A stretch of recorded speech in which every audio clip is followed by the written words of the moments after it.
My name is Sheila. I do have a physical disability of left-hand paralysis, and I am fully for moving barriers.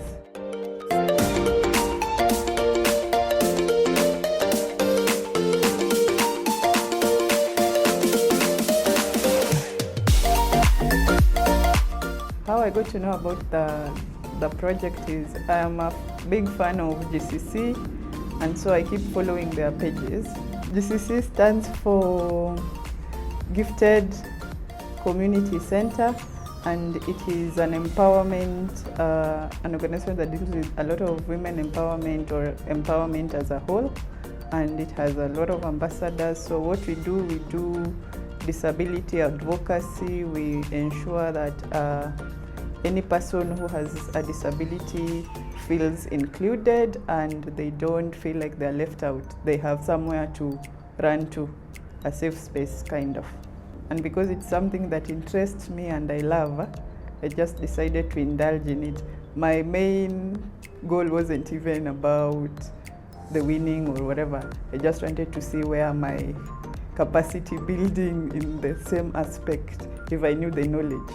So the essay was about people with disability in public transport. So the main focus, I focused on the deaf people because I think we need more advocacy for the deaf while using public transport.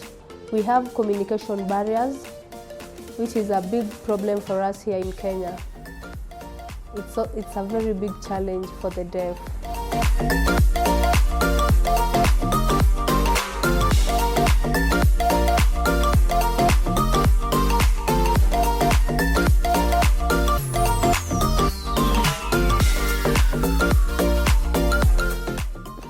So in school, it's also not easy.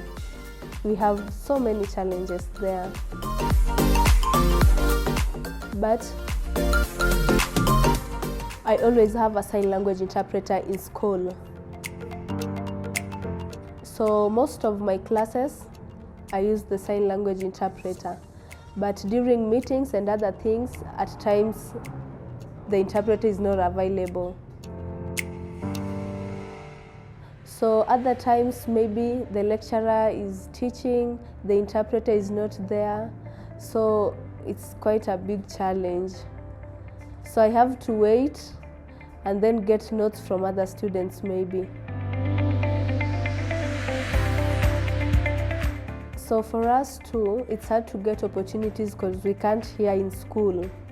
So even the assignments, other announcements which are not done via the phone or the groups, it's difficult.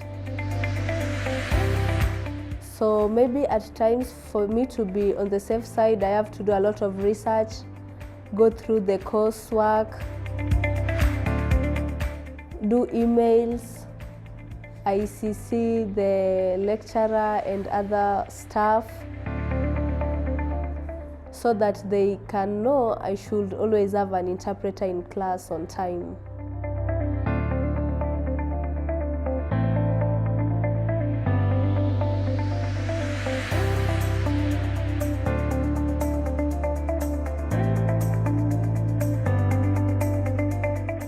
It's just challenging in all sorts. Everything we do, we have to work twice harder because we are always trying to prove ourselves in the faces of the society, the community, the people at large. You apply for jobs, it becomes difficult. You pass the online bit. When you are called for the physical interview, that is where your journey ends.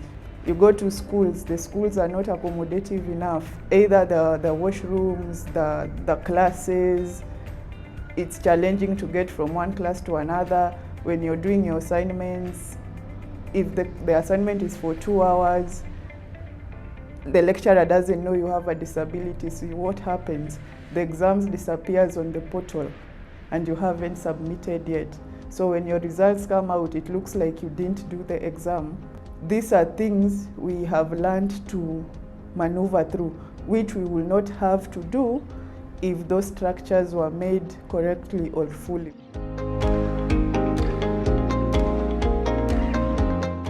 I am Case Kimatu. I have physical disability. I am for moving the barriers.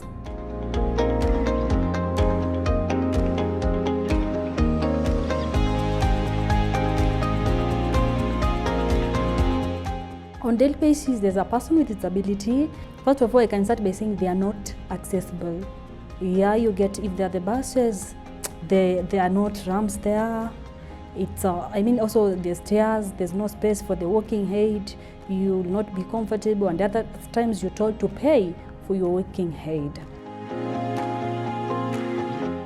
I'll enter inside the matatu or the bus, and then we can't communicate with the tout. Maybe while he's asking for the bus fare, I can't get him.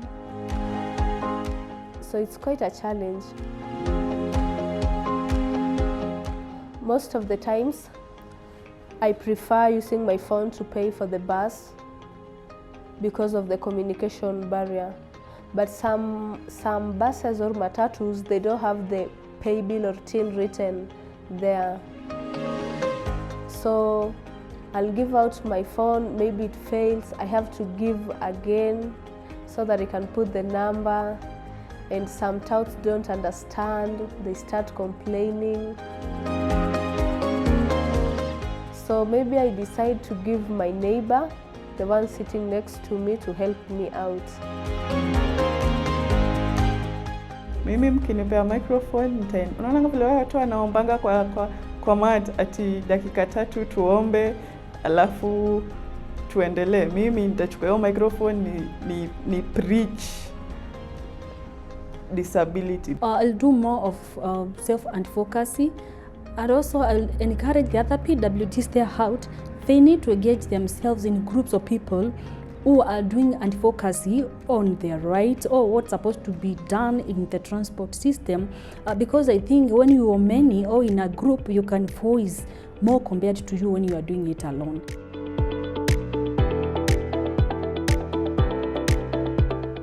So I think we should have posters. You remember, like during the COVID, we had like wash your hands, those posters for COVID. I think if they can put the same in the mass for the fair prices, that could be easy. We should also create awareness about people with disabilities, because it's hard to help someone that you don't know, and you don't know which disability this person has, for the ones who don't have physical disabilities. And also the government officers, they must also have some policies and people should follow. And also their policies should be inclusive, disability inclusive. The infrastructure is fine, that one we can recommend, put on paper, but implementation ndio kwangu iko sana. Okay. My name is Daniel Philip. I am a deaf person and I'm for the moving barriers. Thank you, I love you all.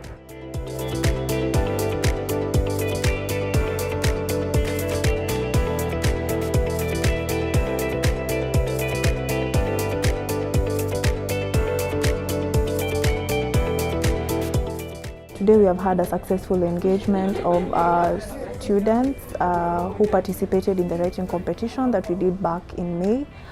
We have brought them together to have a knowledge exchange forum, and today it has been really successful, where we have exchanged ideas on how to have an inclusive public transport system that caters to accessibility and accessibility for persons with disabilities, and it has been a successful engagement, and we look forward to engaging them more in coming up with a journal and a publication that speaks to policies, skills and technical issues around an accessible public transport.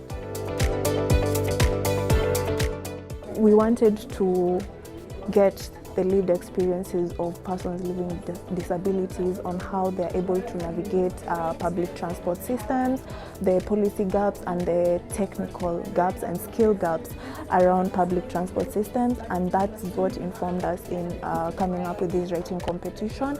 From the essays, we were able to get these lived experiences, and that is based on what we have here today. We convened the 15 students who really brought out the lived experiences, the policy gaps, the technical gaps in public transport through their essays, and through this we were able to have a successful engagement today.